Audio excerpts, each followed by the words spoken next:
Hello, friend. Today we are going to be talking about arranging and talking about arrangement parts because I had a podcast recently about arranging, and I asked you all, hey, would you like more content on arranging? Because I hadn't really done any for a while, and you all said yes. So here we are, which I'm pretty excited about because I really love arranging. I think arranging is a really, really important songwriting skill.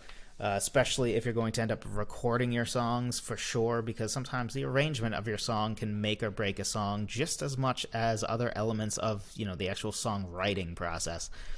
So I think it's important to talk about. Specifically today, we are going to be targeting sort of the vertical arranging, if you will, instead of horizontal. So what I mean by that is horizontal arranging is sort of the idea of, as the song plays, as the arrangement grows and shrinks and all the different changes over time.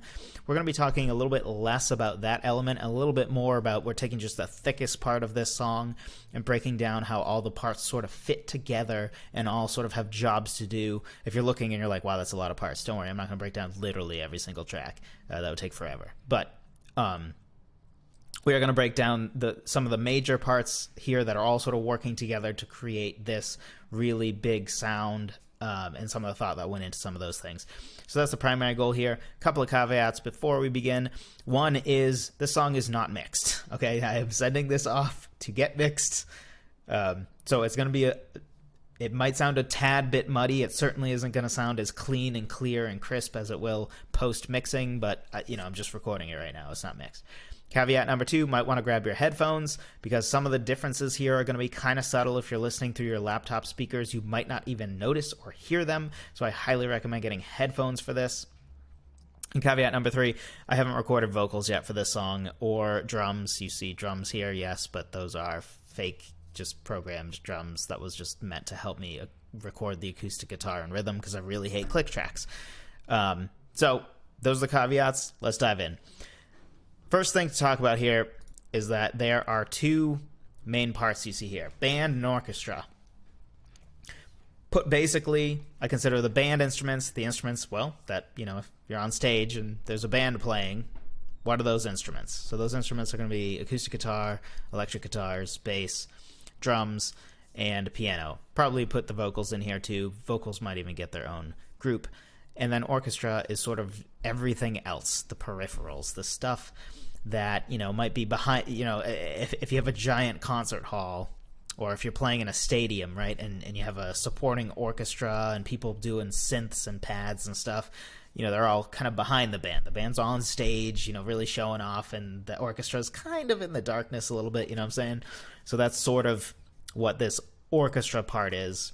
It's all the other stuff that sort of fills in the mix and really makes it sound a little more professional and a little less sort of empty and hollow.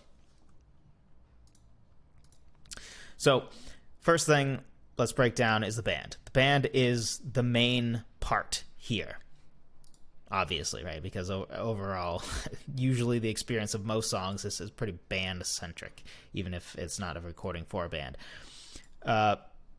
So we have acoustic guitars are the main instrument.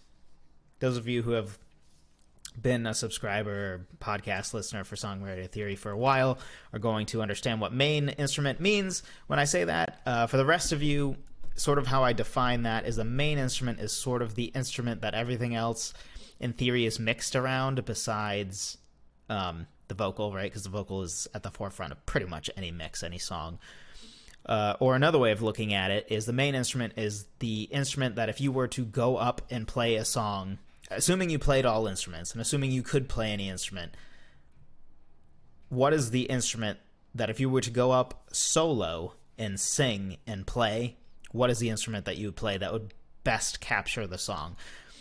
Another way to look at this is it's probably the instrument that starts at the very beginning of the recording, and at the very end of the recording, it's still there. The instrument doesn't drop out. That's the main instrument. So examples of this, Clocks by Coldplay or 100 Years by Five for Fighting would be great examples of a song where the piano is the main instrument. And then songs like basically anything by Lifehouse or a lot of songs really. or any Goo Goo Dolls song for the most part. Specifically, let's say Iris by Goo Goo Dolls is the main instrument is the acoustic guitar.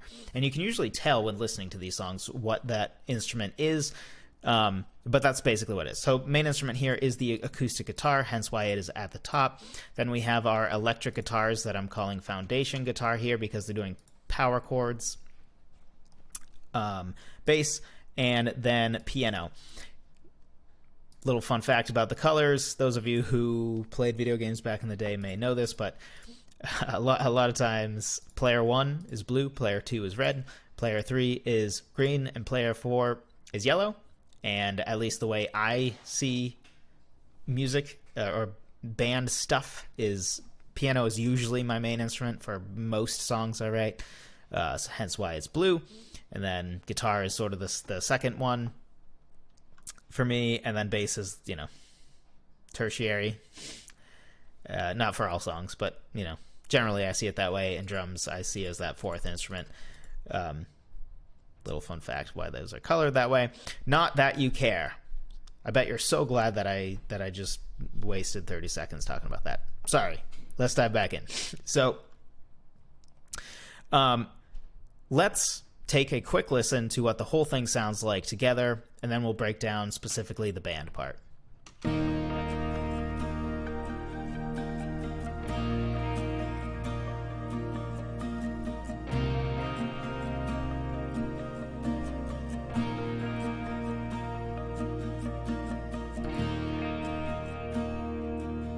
So this is just the band part. So let's break down the choices that sort of went into this band part. First of all, we have the acoustic guitar, double tracked, because it's the main instrument, and that really helps it to sort of stick out, because the goal of this song is, if you think about it, a lot of times songs that are as thick as this one is, right, there's a lot going on, the acoustic guitar would completely disappear, to the point that, like, you might even be like, is the acoustic guitar even in the chorus? This is the finale, which is a little different, but same idea, right? But double tracking it is going to be a part of what will help it stand out. It can have higher volume, and we can pan it to the left and the right. So that's a little bit of why there's two of them. If it wasn't such a main instrument, I would probably just have one. First interesting thing to dive into is this foundation guitar. So let's just listen to those four on their own and break down what went into each one.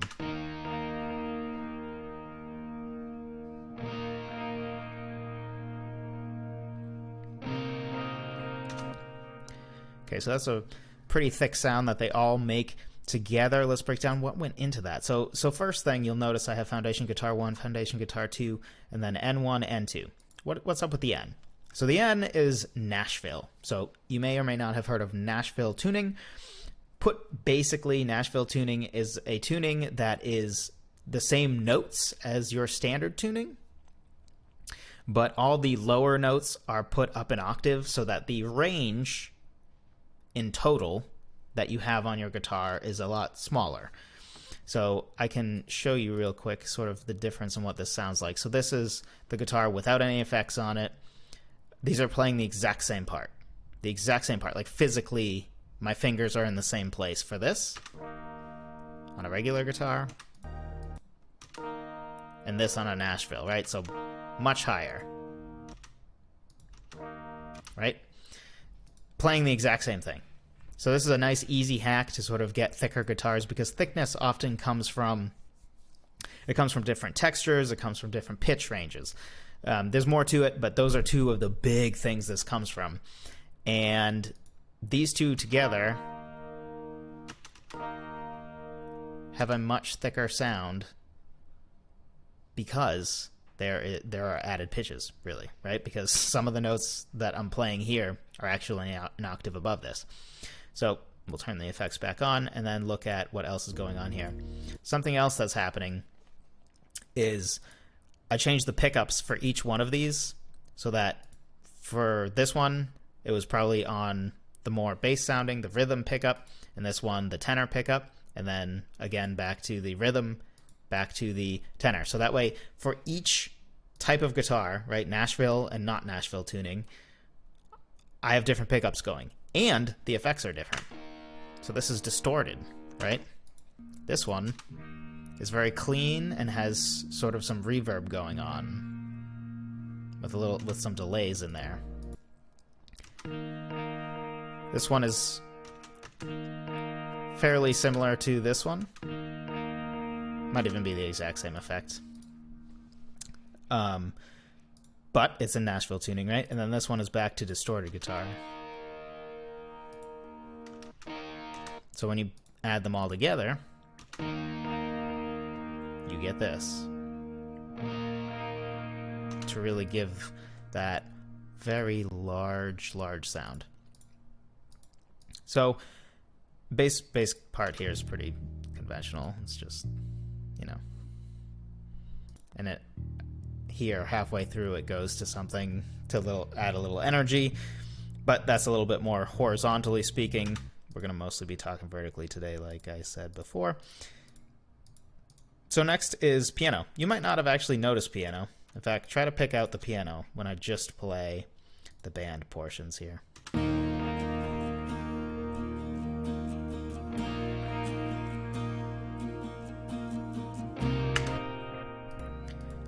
It's pretty subtle, right? Like, I'm sure you probably could pick it out now that I said, hey, there's piano in there, but you might have just sort of taken for granted, like, oh, there's sounds and I hear guitars before, whereas now, like, when I point it out, you're like, oh, yeah, I guess there is piano in there. So you might be asking, does it really make a difference? Like, why does that piano even need to be in there? And let's take a listen at what it sounds like without the piano versus with. Let's see if it makes a difference. Because it is subtle. Let me first actually play what this is doing on its own.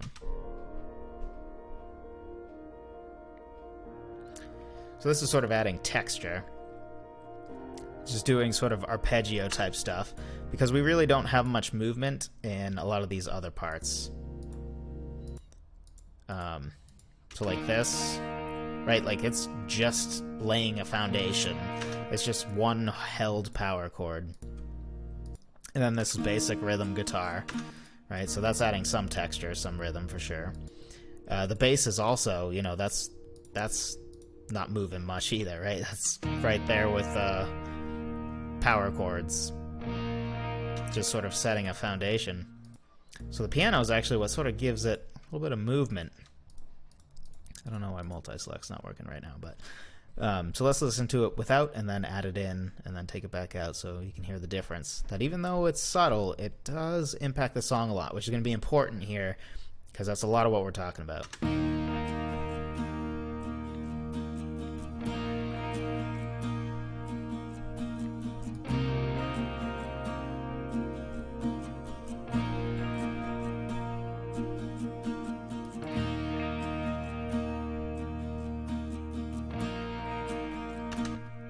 So I don't know about you, but to me, yeah, it's easy to miss the piano on first listen, but man, does it sound just that bit more exciting with the piano in there.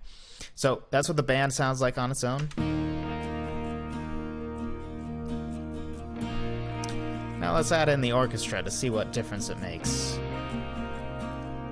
Right now.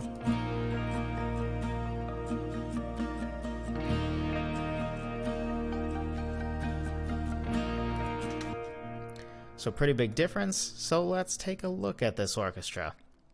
First, I have it divided into two different parts.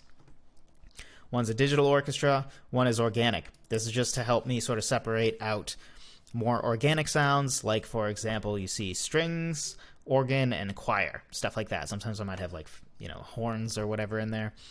And you'll notice none of these are actually organic, right? These are synths. In fact, I'm using the exact same synth, which is Omnisphere, if you are curious. It's fantastic. Basically, you can buy just Omnisphere and be all set on all of the sounds you could ever want. It's like $500, but worth it. And no, I'm not paid to say that. So I mean, literally, you can see right here. Like, I'm literally using it everywhere. So, love it. Anyway, so technically, none of these are organic, but they're emulating organic sounds, right? This sounds like a organic orchestra. with the organ and the strings.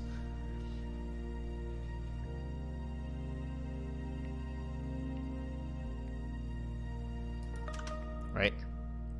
So we have all those, and then we also have this digital orchestra, which are synths that, to me, just a digital orchestra and the organic are getting you different things. There's a lot of warmth to organic stuff in general, right? Like overall, I would qualify this as pretty warm, right? Like this just hits you right in the heart. This, on the other hand, really not much warm about that, but it really cuts through the mix and really can add some excitement and intriguing different sounds. And for me, just as a personal taste thing, I'm a big fan of, sort of, there's a lot of things old school I love, right? So I really like my layers of guitars instead of just synths, and I like piano, like actual piano sound. And I love strings, and, strings in a choir make everything more epic. But I also do kind of like the modern sheen you get from digital sounds, synth sounds. So that's sort of why I choose to combine them. So let's break down a little bit by each part what's going on. So let's take this part right here. That is not doing much, right? But what it does do is add some subtle texture. So let's just listen to the orchestra together. So you have this, right? The part changed.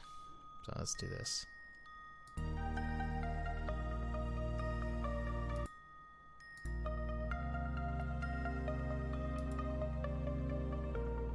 So again, it's subtle,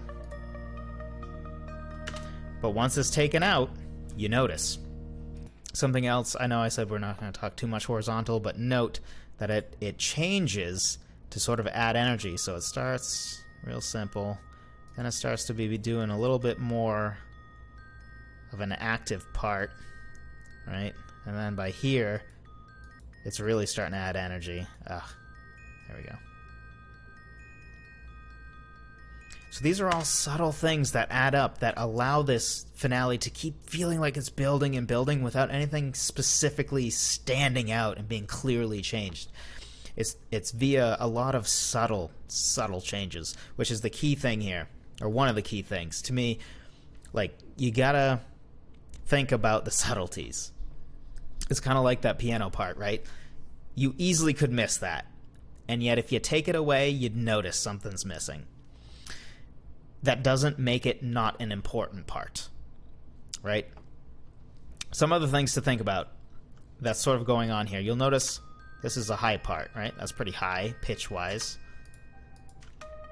That's pretty high pitch-wise too, isn't it? Okay. What about this one? Yep. High pitch-wise again. Now these are just pads, so these pads are really there to add some atmosphere to it. This song is about an old man and a bird. Specifically, this synth sort of had a little bit of the vibe that I wanted to go for. So it sort of just sits under the song. It's more, you can hear it much more in like verses and at the beginning of the song and stuff. But it just adds that little bit of texture. But for the most part, our main synth parts, are right here.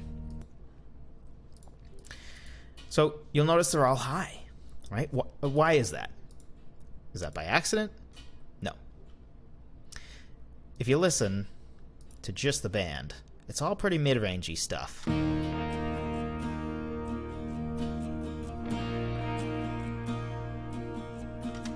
Right? A lot of your traditional band instruments tend to sit right up the middle. Now, if you have some solo guitar going, that tends to be higher. But power chord guitar, open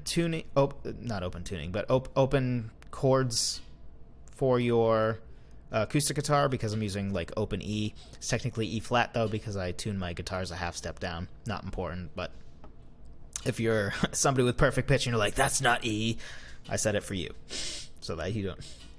You don't at me in the comments. You know who you are. So all of these are pretty mid-rangey, except bass is obviously more bass. But these are all very mid-rangey, and you don't want too many instruments in the same pitch space. They start to fight with each other. And a part of what makes a sound big is if you're covering a big pitch range, right? There's a reason that you don't just get a bunch of violinists together. You combine violinists with violists. Is that violists? Why did that sound wrong coming out of my mouth? You know, with people playing double bass and cello, right? Those are all in different pitch ranges. Same with a choir, right? You don't just get a bunch of sopranos and get them all to sing together. You get sopranos and tenors and altos and basses, right? Same concept. Makes it sound bigger. So because our band is pretty mid-rangey, this digital orchestra, specifically these synths, are really to help fill out the top end. Right? So if we listen to that with the band, and then we'll take it away and add it, see what it adds.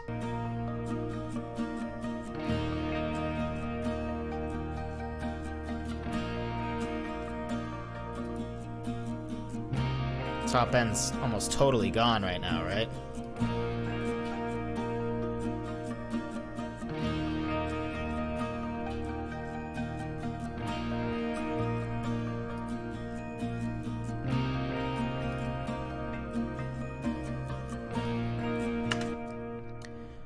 Huge difference, right? It's like, it's subtle, but yet profound as you add it all up.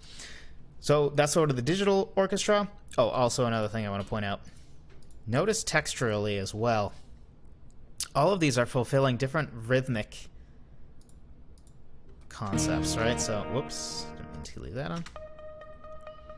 All right, so this is a BPM synth, right? It just kind of keeps hitting, I believe it's eighth notes. So that's got a certain rhythm to it. And then, okay, that rhythm fits, but it's different.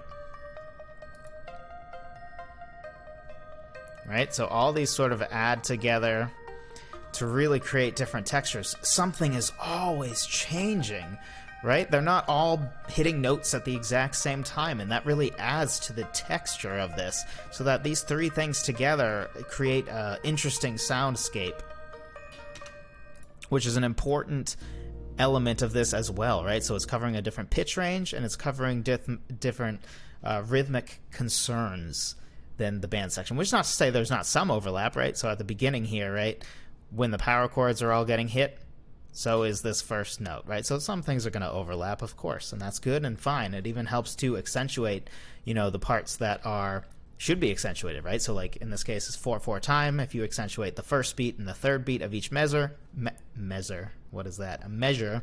That's going to be a good thing. So let's getting a little long on time here. Sorry about that. Hopefully this is helpful though. If it has been helpful to you, be sure to drop a like. And let me know in the comments as well. Also, let me know in the comments which of these so far, maybe wait until the end of the video, or do it now. Which of these so far has, I don't know, blown your mind the most, or is something that maybe you wouldn't have thought of?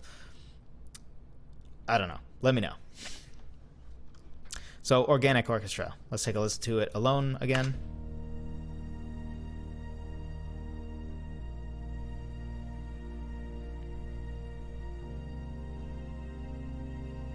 Okay, and then here we add actually a lead string that sort of adds another melody.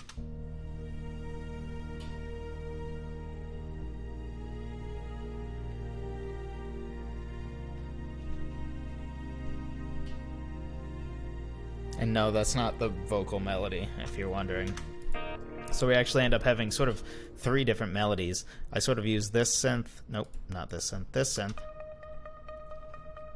Because this is kind of a melody, right? It's a BPM, but it also is giving you a melody, which is, again, not the same as the vocal melody. So by this point now we have three different melodies going on, sort of.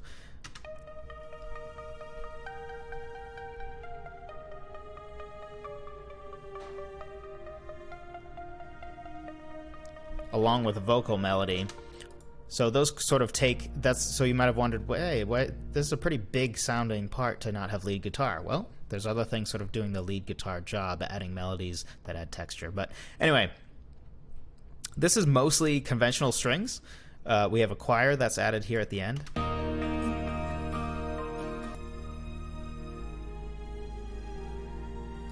So you can sort of hear it. It just has that little bit of organic choir sound that when in the mix sounds a lot more natural than it does now, right?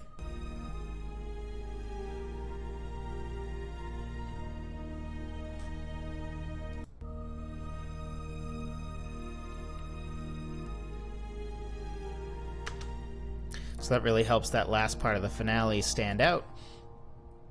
That's the most ethereal part. It kind of is thick and feels epic here, and here it sort of opens up.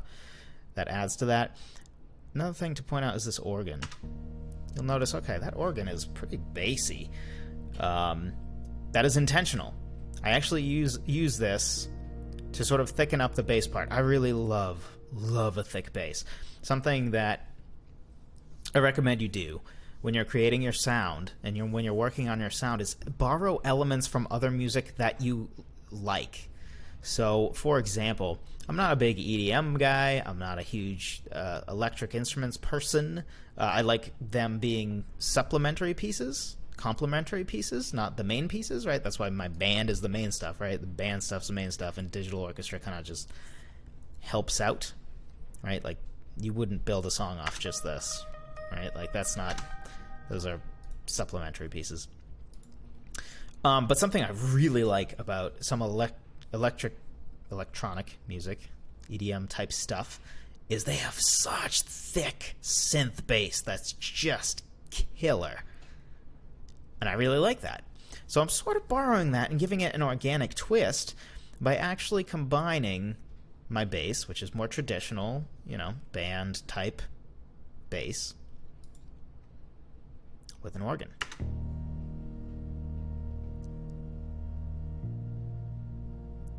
So it really thickens it up, gives it a different organ-like sound, and it really helps too when it starts to become a little more staccato. It's not really staccato, it's just now I'm hitting it every note. I think these are quarter notes at this point instead of whole notes. So like I hold it the whole measure, right? Okay, technically 2 measures the way that I have the BPM set up, but really I think this is 1 measure. I just tend to, whatever, doesn't matter. I do things with BPM to make it easier to play to the click track. So here though, it changes. So it's got a little more movement going on. So it really helps to have this organ that just stays strong through the whole thing. So you have movement, but you also have another bass part that's sort of just holding, right? It's like a guitar part. It's often a good thing to do and can mix together where you have a power chord that holds for the whole measure, and then one that's doing, downstrokes, power. And those two combined will create this awesomely thick sound. Or you have one that's doing, a staccato rhythm and another one that's holding out. That combination really helps thicken up the whole guitar part. So this is sort of doing that. It's supplementing that bass. Everything else, this is just like a string part, really. That's what we have. I don't know why multi-select is not working right now. But, right here. We'll start here.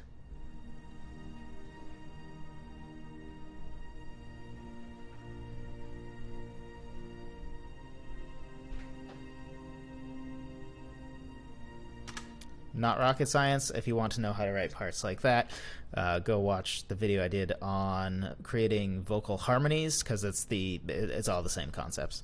Harmony is harmony. And then here we add this lead part as well.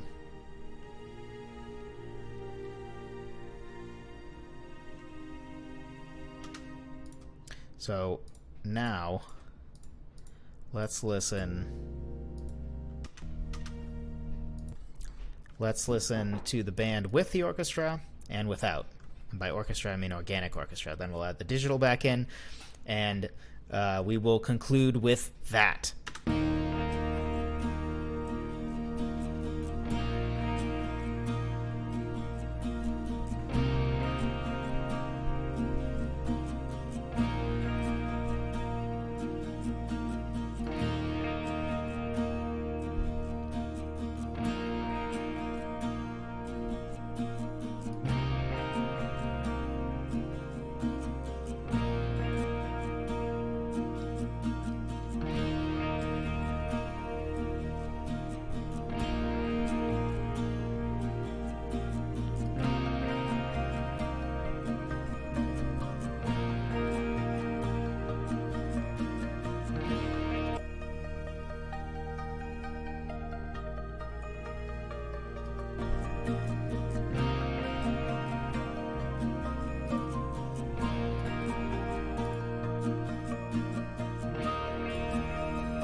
You'll notice I have a piano solo at the end there as well, but that is besides the point because that's not really the part we're talking about. So hopefully this was helpful to you.